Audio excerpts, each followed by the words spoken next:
శ్రీరామ రామ రామేతి రమే రామే మనోరమే సహస్రనామ తత్తుల్యం రామనామ వరాననే శ్రీరామ రామ రామేతి రమే రామే మనోరమే సహస్రనామ ఓం నమో భగవతే వాసుదేవాయ నమః. ఉపనిషద్ దర్శనం. కృష్ణ యజుర్వేద అంతర్గత ఉపనిషత్తులలో 10వది కాలాగ్ని రుద్రోపనిషత్. శ్లోకం: బ్రహ్మజ్ఞానోపాయతాయ యద్విభూతి ప్రకీర్తిత తమహం కాలాగ్ని రుద్రం భజతాం స్వాత్మదం భజే. ఏ విభూతి బ్రహ్మజ్ఞానం పొందటానికి తగిన సాధనంగా చెప్పబడిందో, తనని సేవించే వారికి స్వాత్మనిస్తుందో అలాంటి కాలాగ్ని రుద్రుణ్ణి నేను సేవిస్తున్నాను. కాలాగ్ని రుద్రోపనిషత్ అనే ఉపనిషత్తుకు సంవర్తకాగ్ని ఋషి, ఛందస్సు అనుష్టు. కాలాగ్ని రుద్రుడు దేవత. కాలాగ్ని రుద్రుడి ప్రీతి కోసం భస్మ త్రిపుండ్రాలను ధరించే విషయంలో ఈ ఉపనిషత్తు వినియోగించబడుతుంది. భగవంతుడైన కాలాగ్ని రుద్రుడిని సనత్కుమారుడు ఇలా ప్రశ్నించాడు: ఓ భగవంతుడా, కాలాగ్ని రుద్రుడా, త్రిపుండ్ర ధారణ తత్వం గురించి నాకు చెప్పు. అది ధరించడానికి ఏ ద్రవ్యం వినియోగించాలి? దాని స్థానం ఏది? ప్రమాణం ఏమిటి? ఎన్ని రేఖలు ధరించాలి? దాని మంత్రాలు, కర్త, దైవతం ఎవరు? ధరించటం వల్ల కలిగే ఫలితం ఏది అని అడుగగా కాలాగ్ని రుద్రుడు ఇలా చెప్పుచున్నాడు: సనత్కుమార, భస్మం అగ్నేయ సంబంధమైనది, అనగా అగ్ని ద్వారా వచ్చిన బూడిద. దీనికి మంత్రాలు ఇవి: 1. ఓం సజ్జోజాతం ప్రపద్యామి సజ్జోజాతాయ వై నమో నమః. భవే భవేనాతి భవే భవస్వమాం భవోద్భవాయ నమః. 2. వాసుదేవాయ నమో, జ్యేష్ఠాయ నమ, శ్రేష్ఠాయ నమో, రుద్రాయ నమ, కాలాయ నమ, కలవికరణాయ నమో, బలవికరణాయ నమో, బలాయ నమో, బలప్రమదనాయ సమస్సర్వభూతదమనాయ నమో, మనోన్మనాయ నమ. 3.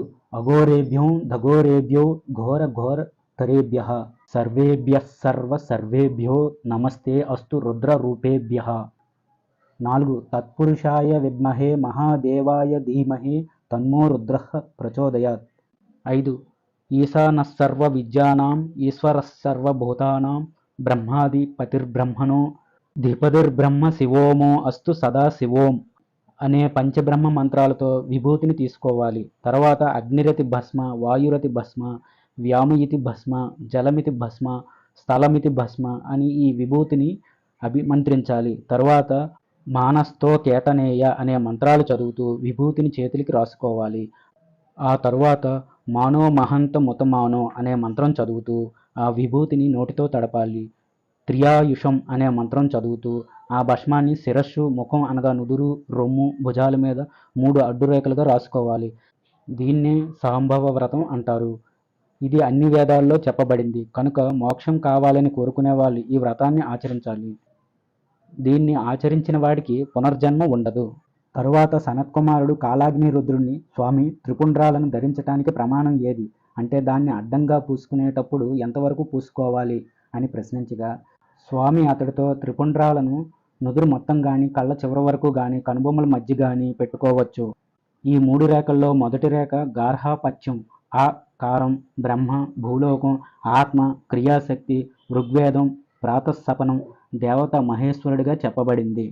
త్రిపుండ్రాలలో రెండో రేఖ దక్షిణాగ్ని, ఉకారం, సత్వగుణం, అంతరిక్షం, అంతరాత్మ, ఇచ్ఛాశక్తి, యజుర్వేదం, మాధ్యందిన సవనం, దేవత సదాశివుడిగా చెప్పబడింది. ఇక మూడో రేఖ ఆహ్వనీయం, మకారం, తమోగుణం, ద్యులోకం, పరమాత్మ, జ్ఞానశక్తి, సామవేదం, తృతీయ సవనం, దేవత మహాదేవుడిగా చెప్పబడింది. ఏ విద్వాంసుడైనా, బ్రహ్మచారైనా, గృహస్థుడైనా, వానప్రస్థుడైనా, యతి అయినా త్రిపుండ్ర విధి ప్రకారం భస్మాన్ని ధరిస్తే వారు సకల పాపాల నుంచి, ఉపపాతకాల నుంచి విముక్తులై పవిత్రులవుతారు.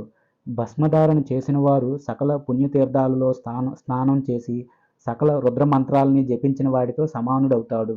అన్ని వేదాలు చదివినవాడు, అందరి దేవతల్ని తెలిసినవాడవుతాడు. అతడు సకల సుఖభోగాలు అనుభవించి శరీర పతనానంతరం శివలోకాన్ని చేరుకుంటాడు.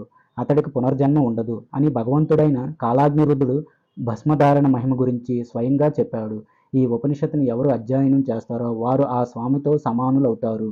కృష్ణ యజుర్వేదాంతర్గత ఉపనిషత్తులలో 10వది అయిన కాలాగ్ని రుద్రోపనిషత్తు సమాప్తం. స్వస్తి. జయ శ్రీరామ.